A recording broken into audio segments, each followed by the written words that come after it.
long tail, and you can fade out when you want, really. So yes, so Jennifer was just saying I should mention that what I did with those first voices you hear coming in,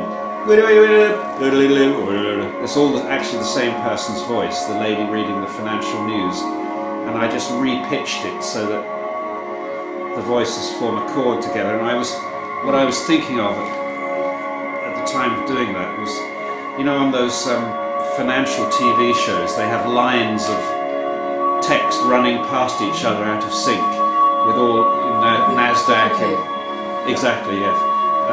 So I was trying to do a sound version of that.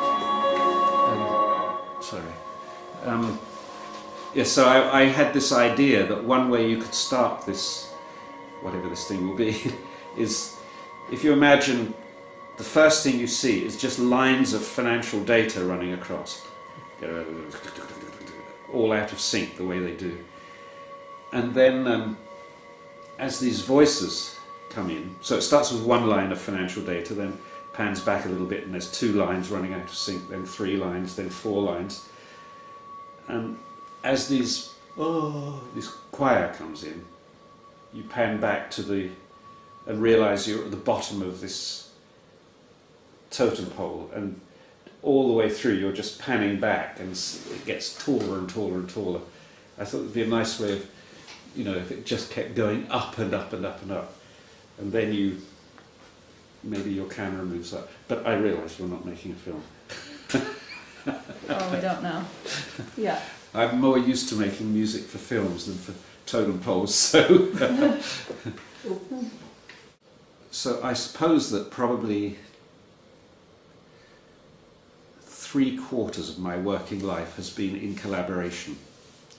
So I spend time in the evenings in this room on my own, and really what I'm doing then is building up sets of tools for, sometimes for my own work, but actually very often for working with other people. So I have a sort of huge backlist of things that might come in handy at some time. Instruments that do particular things, or noises that, for instance, I came up with one this afternoon that it sounded like bass pizzicato, you know, on an upright bass where you go, just that sound. I thought, that's bass pizzicato. I don't have any use for it at the moment, but I now know I have a very interesting version of that sound. So sometime in the next few years, I'll think, what I need now is bass pizzicato, and I'll know I have it. But I keep a lot of things like that in the toolkit, and when I'm working with people, I tend to pull them out. So very often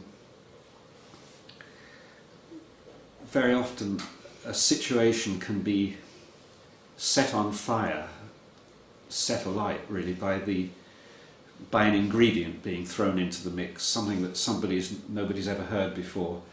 Suddenly everyone's excited about it, and suddenly everything comes to life, you know. So because I work with producing quite a lot, I'm often working with musicians who've been months in the studio and are getting bored rigid with everything, themselves, the music, everything else. Sometimes it really helps to just throw something that changes the perspective on everything. Collaboration I like for myself as well, because it means that I do things that I wouldn't have tried otherwise, and because when you're working with somebody else, they're pulling in another direction. You sort of have to reluctantly change your habits to follow them, and that's very useful, I think. I must have made, I don't know, 50 collaborative albums, something like that. Far more than solo albums. My last 3 albums have all been collaborative. Mm-hmm. There's been the David Byrne one, then there was one with John Hopkins and Leo Abrahams, that was Small Craft on a Milk Sea.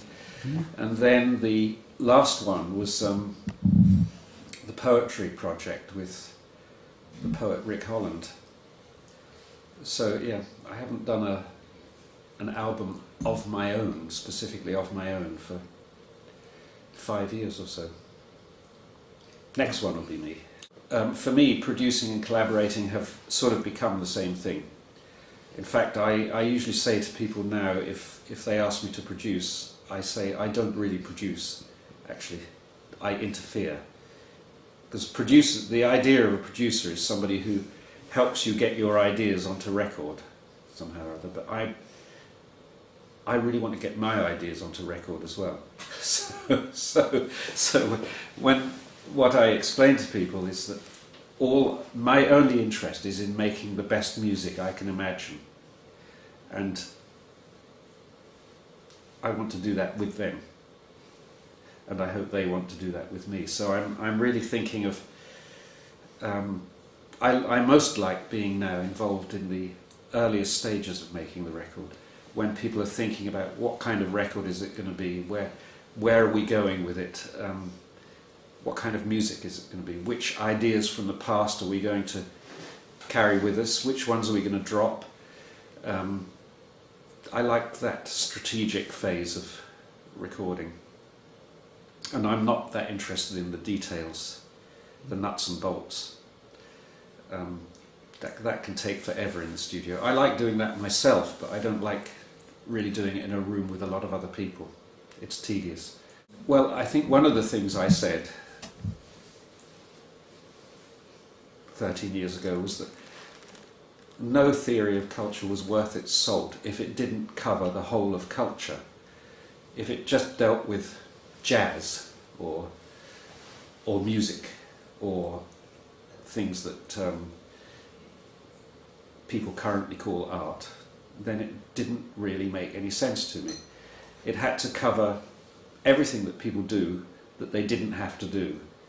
Every area where they express stylistic preferences and make choices, aesthetic choices, where they wouldn't have had to do that.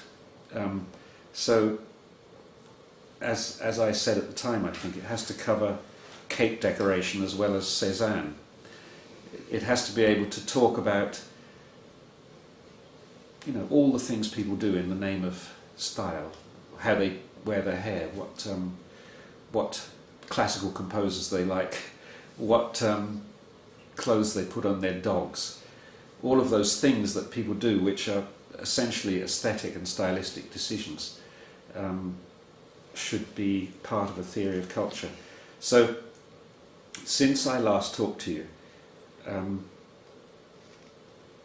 I think since then, I've been more inclined to believe that I was right all along. Is that what happens to people as they get older? I was right all along. That's to say, I'm more and more disenchanted with most of the other theories I see around, because they leave so much out. They say, okay, we're going to talk about culture, and then they take a tiny little area of it and come up with a theory that works perfectly for that little area and leaves out everything else that people are doing. Most of the art theory books that I've read are guilty of that, in that they, for a start, make a qualitative distinction between popular arts and fine arts, or between mass arts and individual arts, as if that's a given. So the first thing is to heal that problem and to see this not as two camps, but as a continuum of some kind, and to say, yes, you could be an artist at any point on that continuum. It's not just artist there or just there. You could be anywhere along that, and you could be a working artist, a functioning artist. And the second thing is rather what we started talking about earlier, to recognise that it's no longer the case that there are the artists and there are the passive people, the audience. You can't live with that model anymore, because first of all, we understand more and more that the experience of art is one that is being confected in our heads. It's not made out there. Art doesn't exist outside of ourselves. Art is a name that we give to an experience that we have with things. And if we think it's a quality that we've conferred on them. It's not intrinsic to them. So this is a difficult argument to say that nothing's intrinsic, because people immediately say, oh, it's just relativism, is it? Just bloody relativism. But it isn't just relativism. It's trying to say that this machine up here is very good at confecting experiences. It's very creative, actually. And one of the things an artist does is prepare a context within which an experience can be confected. I mean, the whole history of 20th century art, in a way, that's been one of the subplots that, from Duchamp onwards, saying, if I call this a piece of art and put it in a gallery, you will experience it as such. And it's been proven right again and again. So obviously, if you do that, what you're saying is the act of making art is something that we share. Me, the artist, and you, the observer, are actually conspirators in this. It's not... I mean, the famous counterexample is in the 19th century, when, in an attempt to civilize the natives, the British missionaries used to take record players into the Congo, gramophones. Actually, it must have been in the early 20th century, thinking about it, and played Bach to the natives, thinking that this would automatically make them better, civilize them, And that idea, the idea that there's something in the music that is like vitamins or something, something that you could give to someone and it would make them better, is an idea, I think, that is largely lost now. Partly because it turned out that Himmler, for example, was a great art lover and very discriminating as well. And as far as anyone knows, had as good taste as any curator working in the world today. When I started working in music and I started doing interviews, people were always slightly nervous about the fact that I liked to talk about what I did, because there used to be, and to some extent there still is, an admiration for the inarticulate, passionate artist, the person who's got so much in there that they couldn't possibly put it into words, and it just kind of blurts out as art somewhere, And I've never really been particularly impressed by that picture, partly because most of the good artists I know are thoughtful and articulate. There's a suspicion of articulate artists, or of artists who like thinking about what they're doing. The big example for me was about nearly 20 years ago now. There was an exhibition in London by a really great artist, I think, called Ron Kittai. He was American or Canadian, I can't remember which, but he'd lived in London for many, many years, and I think he's an amazing painter. Anyway, there was a retrospective of his work at the Tate, and they wanted to write about it and make a catalogue and put labels, but he said, actually, I'd like to write about it. And he, beside each piece of work, he had a piece of writing about how he made it, and what he thought it was about, which, by the way, was a lot more interesting than hearing other people's opinions of that. But he was utterly slaughtered for this. The critics really hated it. They hated the fact that an artist would have the temerity to, I think, to write about his own work, to usurp their position. And the reviews were so terrible. they were so cruel, the reviews. It's like, what right does this have, guy, to have opinions about his work? Yeah, and I think it was because they thought, he's risen above his station. The biggest sin in England, of course, to rise above your station. You can do anything else, murder old ladies or molest children, but rising above your station is the real crime. Doing something you're not supposed to do.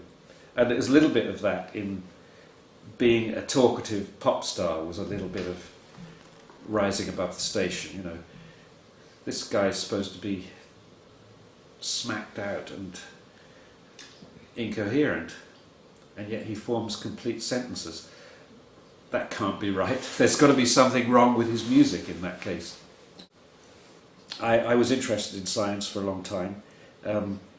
I became particularly interested when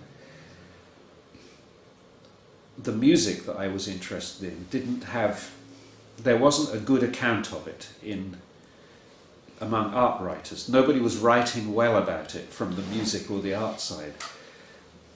The people who were writing well about it were cyberneticians.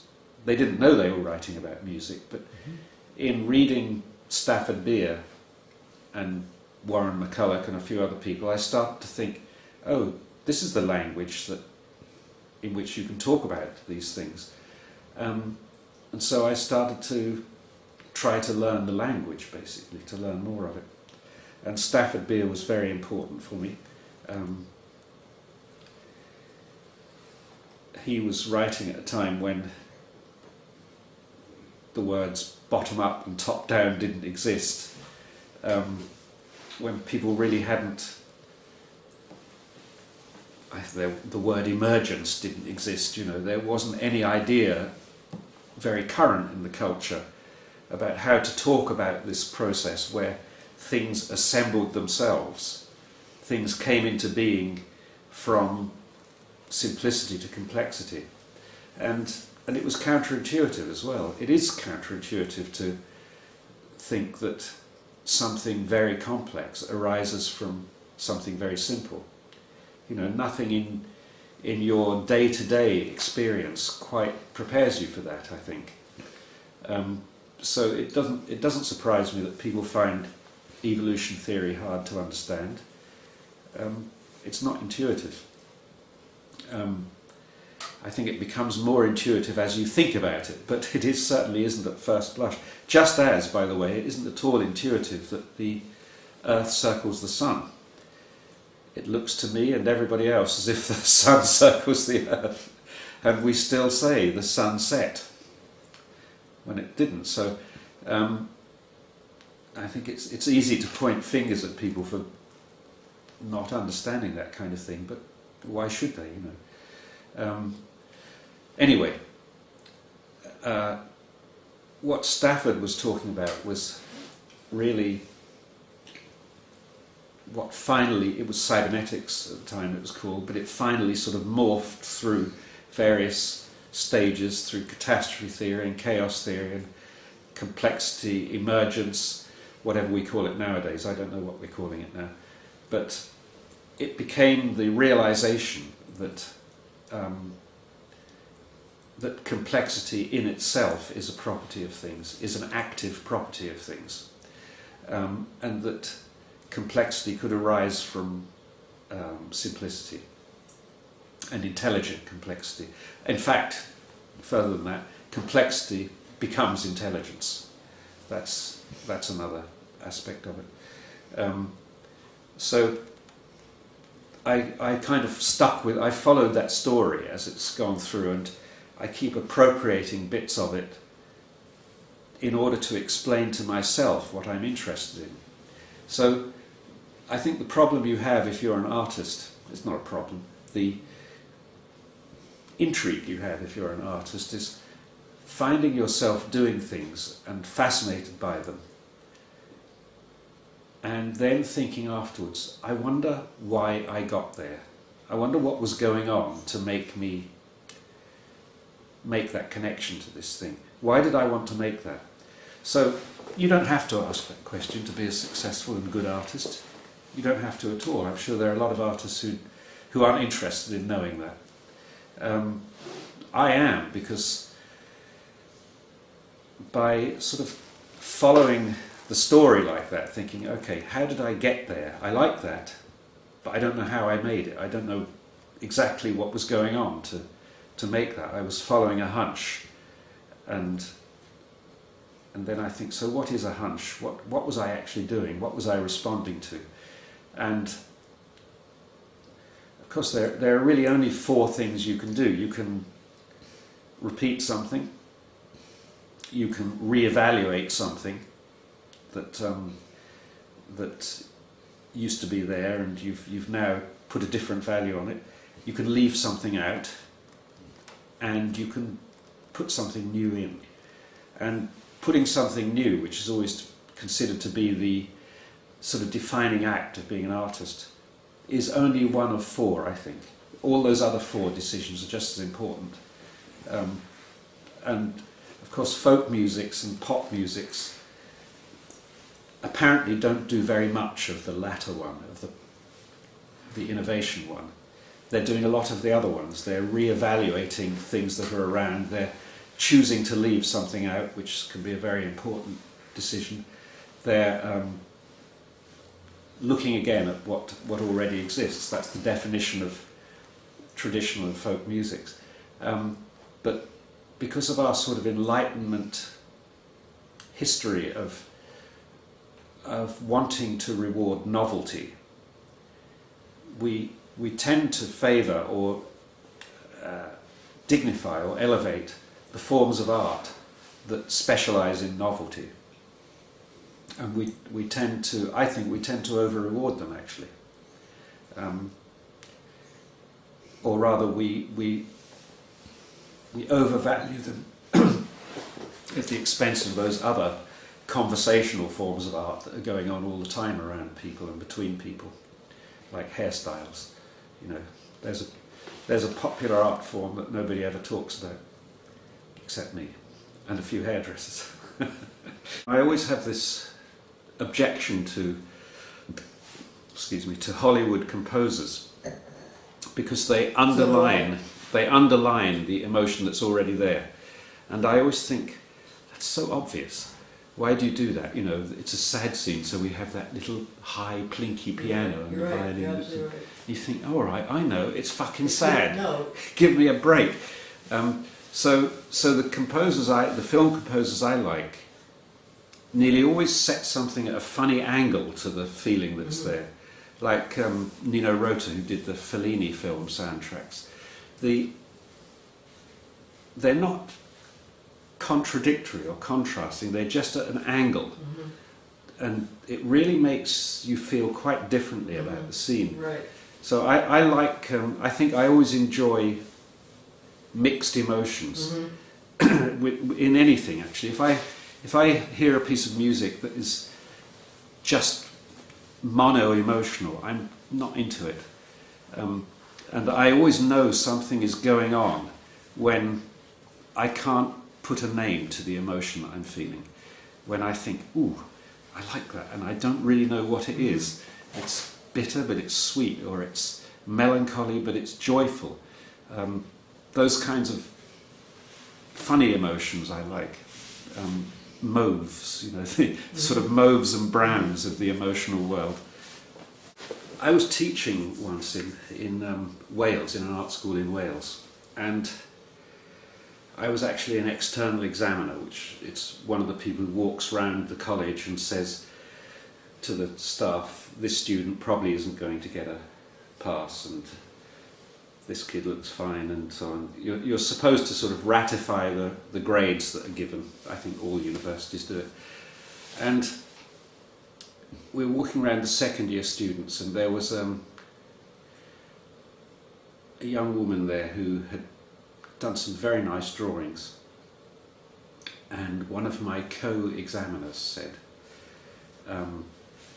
what are these drawings about?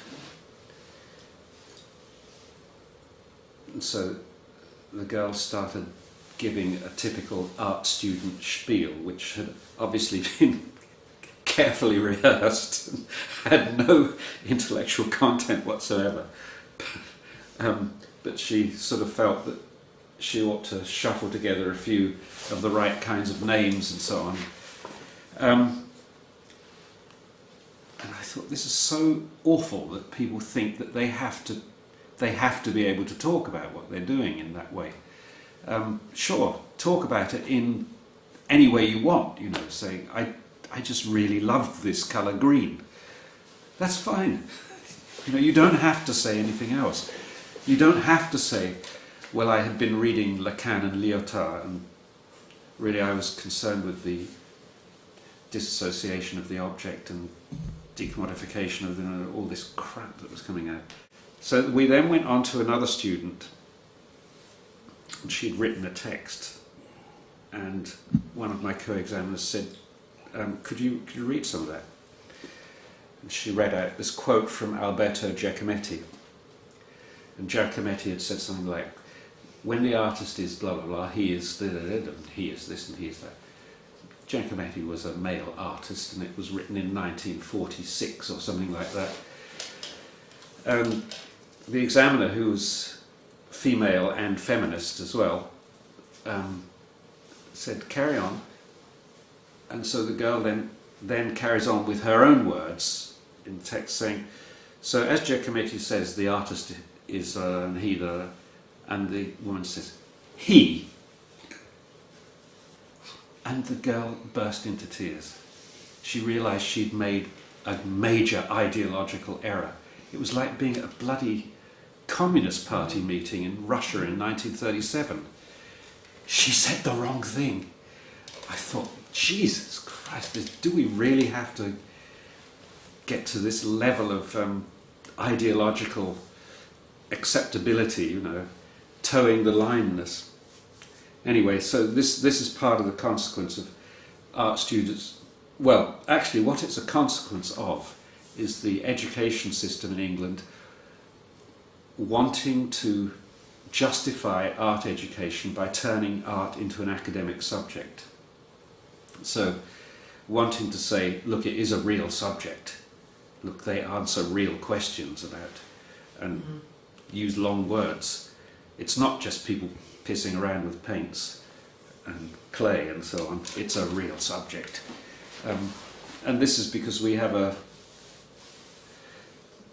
government here that for many years has been increasingly unable to understand why people would want to be artists or what difference it makes to anything, which is why this question that is never answered must be answered. The question being, why do people make art? Why do people want it? What does it do for us? You know, everyone talks about art as though that question's already been answered, and it hasn't, actually. If you ask 20 artists that question, they'll give you 20 different answers, or tell you to piss off, more likely. But if you ask 20 scientists, why does science exist? You will get a fairly good agreement that it's something to do with finding out about the world in some way or another. They might have different ideas about why you would want to do that, but in general they do agree that the pursuit is to find something out, to discover something. But there's no agreement about that, or about any other idea of what art is about.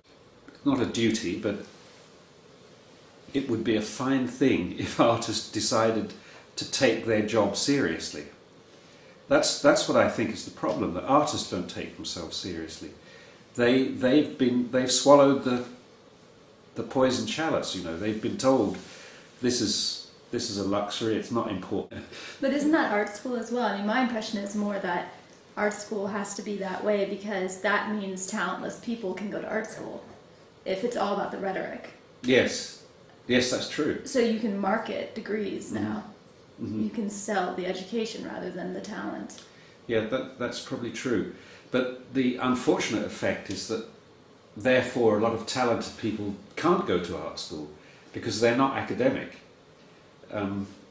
They'd never want to be. I mean, when I was at college, I had two great friends who were very, very good artists. One of them was incredibly clever. He had exams coming, results coming out of his ears. And the other had only ever passed one exam, and that was art. He was no good at anything else. He was actually a very intelligent person, but he wasn't an academic person. And he would never get into an art school now. Never. He wouldn't get near it. He wouldn't get interviewed even. Because the filter immediately says, all of those kind of people we won't talk to them. And it's as arbitrary as saying we won't talk to anyone whose name comes before S in the alphabet. With artists, it doesn't really it's not the right criterion. It's a little bit like interviewing mathematicians on the basis of their haircuts. You wouldn't do it, would you? It doesn't make sense. Back to hair again. Well, haircuts, I think, is the undiscussed topic of our time.